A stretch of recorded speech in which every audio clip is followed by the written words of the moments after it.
कुछ घर सिर्फ भूतिया नहीं होते, वो जिंदा नरक होते हैं। नाम आरव मेहरा, उम्र 28 वर्ष, पेशा फोटोग्राफर। पर अब मैं कोई इंसान नहीं, मैं एक अंतराल बन चुका हूं जिसे कोई देख नहीं सकता, पर वो तुम्हें देखता रहता है हर पल।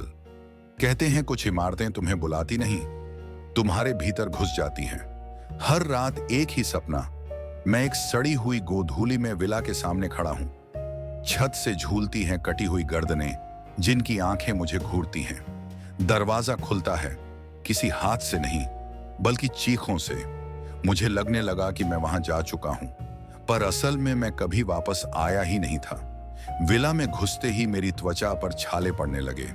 हर दीवार पर मानव त्वचा की परत थी, उस पर उकेरे गए नाम, कुछ हिंदी में, कुछ अंग्रेजी में और कुछ सिर्फ खरोंचों में।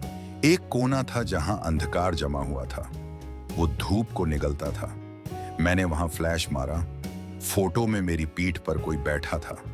वो तस्वीर अब मेरे दिमाग में खुद को दोहराने लगी।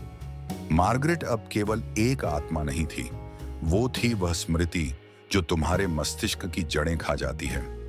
उसने मुझे अंदर बुलाया। कमरे में एक टेबल थी जिस पर लाशें टुकड़ों में बंधी थीं। उनकी आंखें अब भी झपक रही थीं। मार्गरेट मेरे पास आई, गले लगी।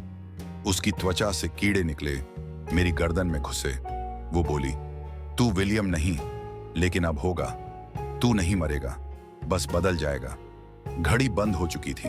हर सेकंड अब एक युग जैसा लग रहा था। मैंने भागना चाहा, पर हर दरवाजा अब मांस से बना था और वो धड़क रहा था। मैं सीढ़ियों पर गिरा, नीचे नरक था। सैकड़ों अधजले बच्चे वहां घुटनों पर थे। हर बच्चे का चेहरा मेरा था। मार्गरेट ने चिल्लाकर कहा, हर बार तू आता है, हर बार मैं तुझे नए तरीके से तोड़ती हूं और फिर तुझे दोबारा बनाती हूं।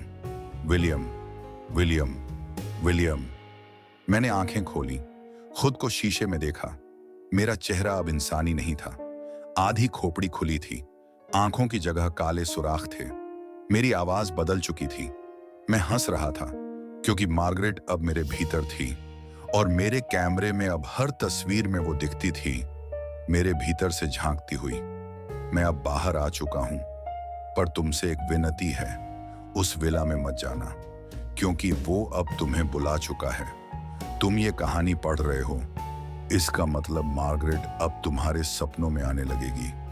और जब तुम अपने कमरे की लाइट बंद करोगे, तुम्हारे पीछे कोई फुसफुसाएगा, तू भी मेरा विलियम है, अब अपनी त्वचा मुझे दे दे। कुछ इमारतें जलाकर नहीं मिटती, कुछ आत्माएं मारकर नहीं मरती। ग्रेववुड विला अब कोई घर नहीं, वो एक जीवित श्मशान है जो हर नए शिकार को अपने भीतर बना लेता है। क्या तुम तैयार हो उस विला में एक रात बिताने के लिए? क्योंकि शायद तुम वहां अकेले नहीं रहोगे, बल्कि वो तुम्हारे भीतर ही उतर जाएगा।